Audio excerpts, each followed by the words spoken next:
which is always the question, what did you think was going to happen today? This is the sentencing day. Have you made any provision for your kids if you have to go to jail? Yeah, I've thought about it. But I mean, if you don't come home today, where are your kids right now?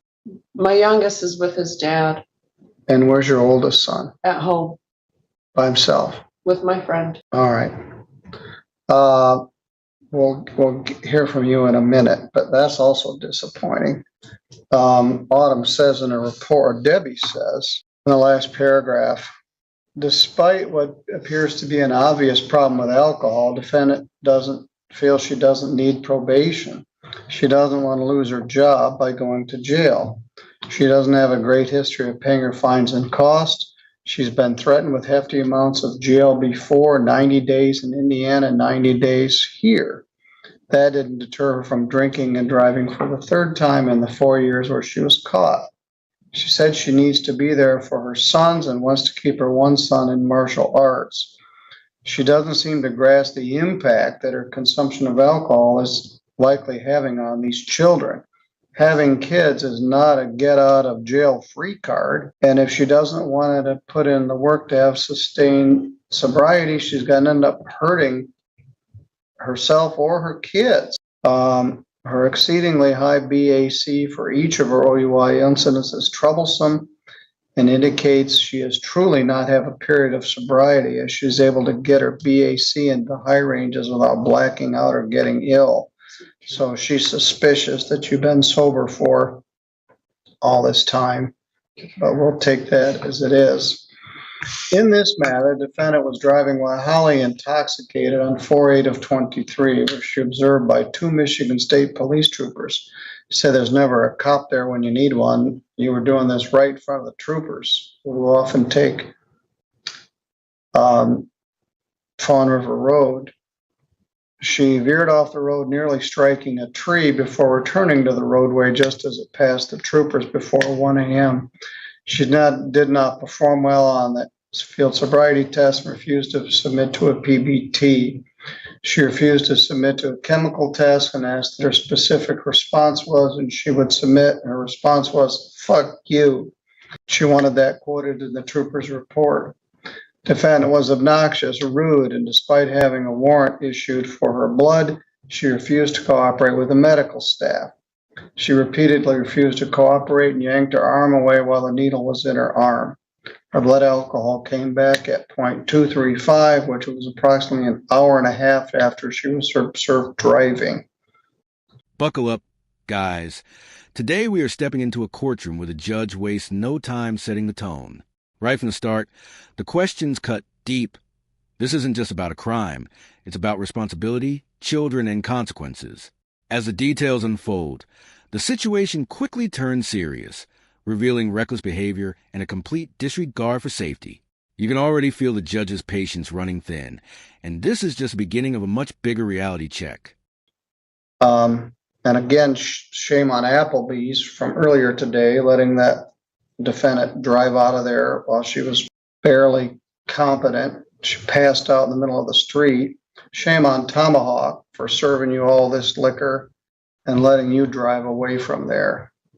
I've been on their case a little bit, but they should be ashamed of themselves. Ms. Davis says, with all this in mind, I would recommend a substantial jail commitment followed by a 24-month probation. This would hopefully be enough to deter her from consuming alcohol long enough that she can get a sustained period of sobriety under her belt. The idea is to increase the penalties the more time someone breaks the law, which would indicate it would be a sentence of more than 90 days. So she says, we recommend more than 90 days. Having kids isn't a get out of jail free card. And you were horrible to the troopers, the hospital staff. And this was your third offense. And saying, I'm sorry, isn't a solution to that. Autumn's recommendation, as you saw, was a probation with some upfront jail. And you've come here making zero provision to do anything with your kids if you did have to go to jail. Autumn, we'll hear from you, and then we'll hear from Danielle. These are horrible case facts. It was very upsetting to see Miss Walker come across all of our dockets when this incident occurred. Her blood alcohol in this incident was a 235. In February of 2019, that incident was at 0.299. I'm unable this morning to find the blood alcohol from LaGrange County. She's got 3 within 4 years. She tells me that she's been sober for the past few years. I'm not so sure. She tells me that when her sons do go to their fathers, which is not on the regular, she isn't sure what to do. My guess is she's staying at home and drinking. She lives in Bronson. She works in Sturgis. Night of the incident, she isn't sure why she called the ex-boyfriend, buy him a drink for his birthday, but she did, and here we are. Well, that relationship with Daryl was not very healthy. Back in 18, she had that whole incident was with him. Correct. She's gonna lose her license. My fear is she's going to continue driving. She doesn't have anybody else. The boys' fathers don't have their licenses either. She stated it was due to alcohol related as well. She needs jail. Frankly, I think there should have been held the line on a felony case, and she should be sitting in front of Judge Stutzman. She has addictions. I understand that she. All right, guys, now things escalate as the courtroom dives deeper into the defendant's history, and it's not looking good. This isn't a one-time mistake. It's a pattern, and the system has clearly tried to intervene before. What stands out here is how every prior chance seems wasted, pushing the judge closer to a firm stance.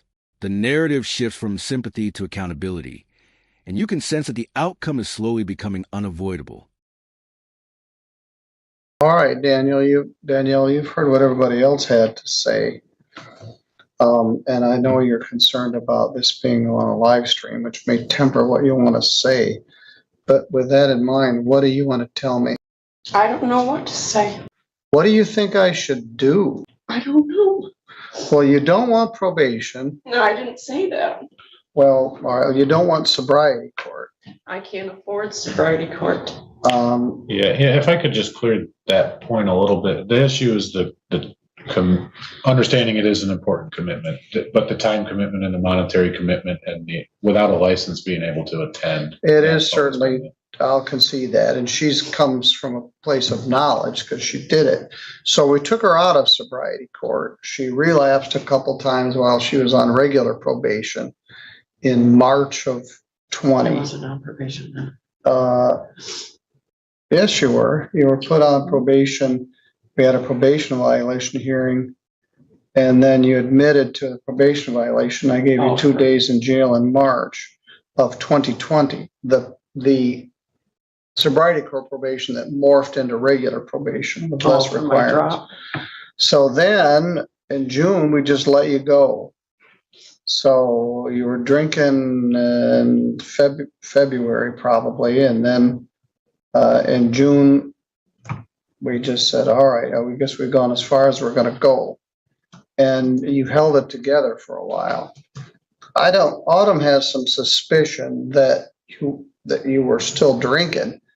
I can't say, because you went from 0 to 120 on this day. If you weren't drinking, and that's a tenet of alcoholism. You can't have the first drink.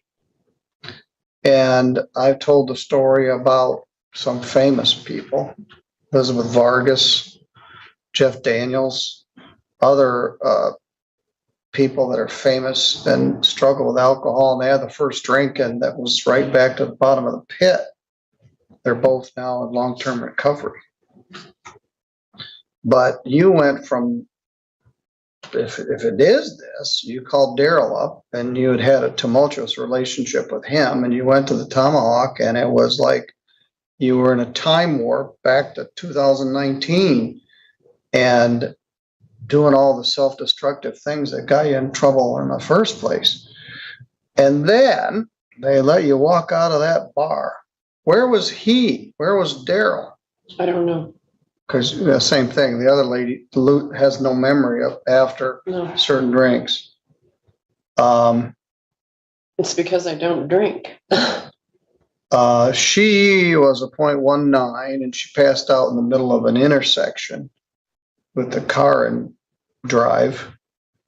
But you were out there. All right.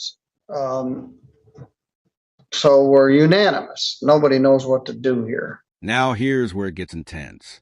The defendant finally speaks, but instead of clarity, there's hesitation and uncertainty. The judge, however, isn't buying excuses and begins laying down hard truths about addiction, choices, and consequences. This moment hits differently because it exposes a gap between intention and action. It's not just about what happened. It's about what keeps happening. And the judge makes it clear that understanding that difference is everything. That's not a good enough reason. No. I want to do sobriety court because I want to get sober. Everybody wants to do sobriety court because they don't want to go to jail. So no, that's not a very That's not what I enthusiastic meant, though. endorsement. That's not what I meant, because jail is going to take money out of my bills and my kids. Yes. Well, somehow you put that on me. That's not my No, fault. I no, mean, you no. screwed up royally and there's a No, consequence. So I that's say, well, not- sorry, this is hard on your My lawyer kids. and I discussed it. Okay. I'm glad you're still here, that you're not somebody I'm reading about in the newspaper like your brother. See what I can do. I'm gonna do a 24-month probation. I'm gonna put the oversight fees in here, but I may be willing to waive them. $960. I can waive the fine, which is somewhat unusual.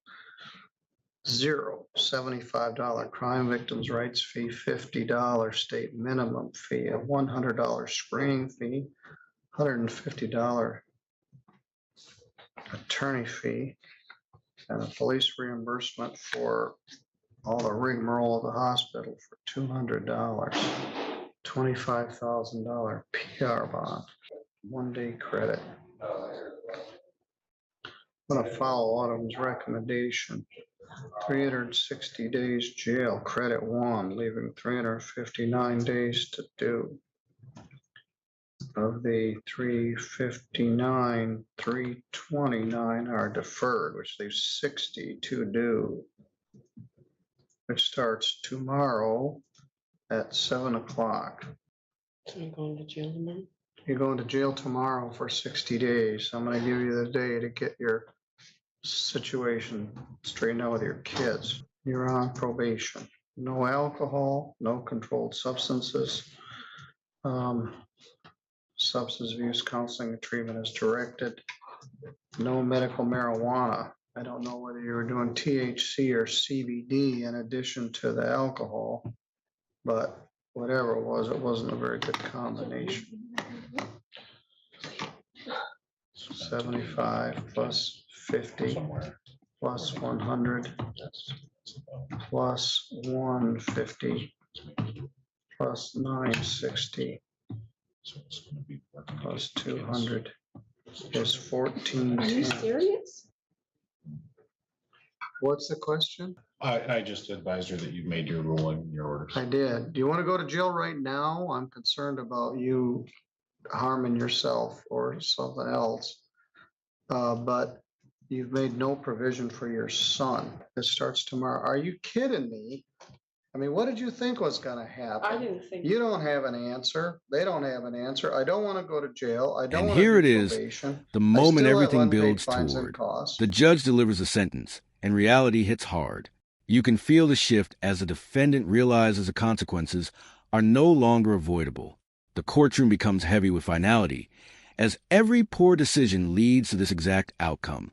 It's a powerful reminder that actions stack up, and eventually, they demand a price. If you found this breakdown insightful, make sure to like the video, subscribe to the channel, and we'll see you in the next video.